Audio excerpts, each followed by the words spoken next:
You might say that someone who is incapable of cruelty is a higher moral being than someone who is capable of cruelty, and I would say, and this follows Jung as well, that that's incorrect, and it's dangerously incorrect, because if you are not capable of cruelty, you are absolutely a victim to anyone who is. And so part of the reason that people go watch anti-heroes and villains is because there's a part of them crying out for the incorporation of the monster within them, which is what gives them strength of character and self-respect, because it's impossible to respect yourself until you grow teeth. And if you grow teeth, then you realize that you're somewhat dangerous, or maybe somewhat seriously dangerous, and then you might be more willing to demand that you treat yourself with respect and other people do the same thing. And so that doesn't mean that being cruel is better than not being cruel. What it means is that being able to be cruel and then not being cruel is better than not being able to be cruel. Because in the first case, you're nothing but weak and naive. And in the second case, you're dangerous, but you have it under control.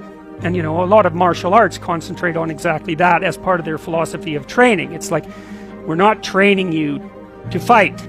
We're training you to be peaceful and awake and avoid fights. But if you happen to have to get in one, and I guess the philosophy also is that if you're competent at fighting, that actually decreases the probability that you're going to have to fight, because when someone pushes you, you'll be able to respond with confidence, and with any luck, and this is certainly the case with bullies, with any luck, a reasonable show of confidence, which is very much equivalent to a show of dominance, is going to be enough to make the bully back off. And so the strength that you develop in your monstrousness is actually the best guarantee of peace. And that's partly why Jung believed that it was necessary for people to integrate their shadow. And he said that was a terrible thing for people to attempt, because the human shadow, which is all those things about yourself that you don't want to realize, reaches all the way to hell. And what he meant by that was, it's through an analysis of your own shadow that you can come to understand why other people are capable, and you as well, of the sorts of terrible atrocities that characterized, let's say, the 20th century. And without that understanding, there's no possibility of bringing it under control. And it's also partly why the path to enlightenment and wisdom is seldom trod upon, because if it was all a matter of following your bliss and doing what made you happy, then everyone in the world would be a paragon of wisdom. But it's not that at all. It's a matter of facing the thing you least want to face.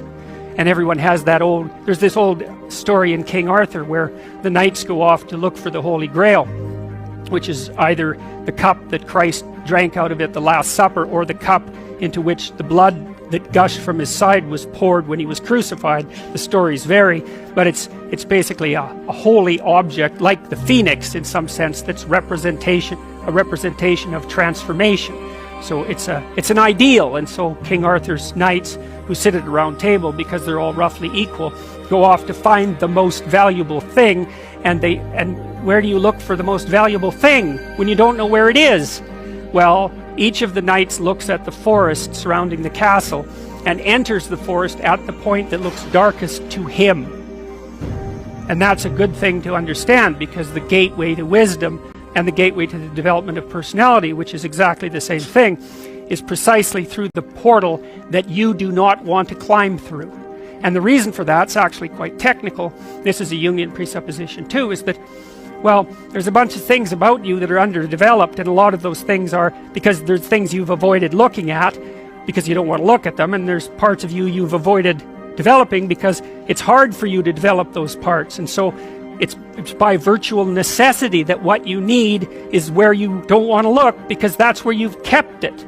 And that's why there's, you know, an idiosyncratic element of it for everyone. Your particular place of enlightenment and terror is not going to be the same as yours, except that they're both places of enlightenment and terror. So they're equivalent at one level of analysis and different at another. So anyways, back to fiction and what it does. It distills truth, and it produces characters that are composites. And the more they become composites, the more they approximate a mythological character. And so they become more and more universally true and more approximating religious deities. But the problem with that is they become more and more distant from individual experience. And so with literature, there's this very tight line where you need to make the character more than merely human, but not so much of a god that, you know, one of the things that happened to Superman in the 1980s, Superman started out, he's got a heavenly set of parents, by the way, and an earthly set of parents, and he's an orphan like Harry Potter.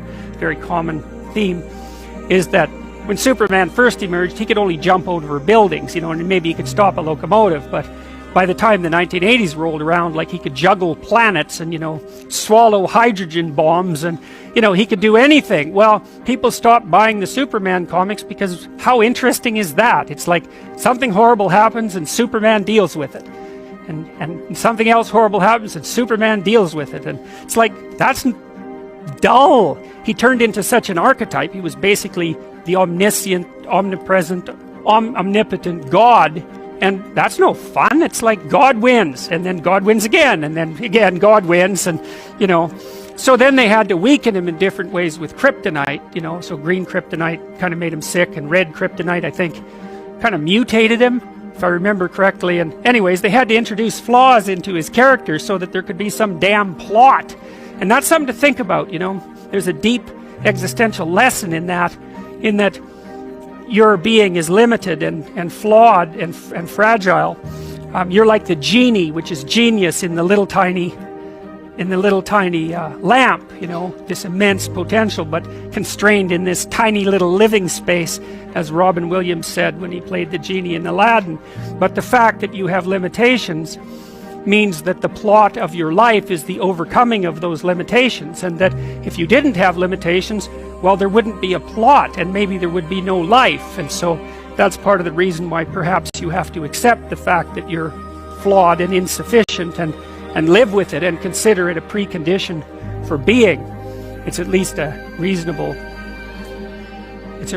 idea. So anyways, it always has two elements. I mean, there's the good tyrant or the bad tyrant and the good king, and those are archetypal figures, and that's because they're always true, and they're always true simultaneously, you know, which is partly why I object to the notion of the patriarchy, because it's the apprehension of a mythological trope, which is that of the evil tyrant, without any appreciation for the fact that the archetype actually has two parts, and the other part is the wise king. And, you know, you can tell an evil tyrant story about culture, no problem, but it's one-sided, and that's very dangerous, because you don't want to forget all the good things that you have while you're criticizing all the ways that things are in error.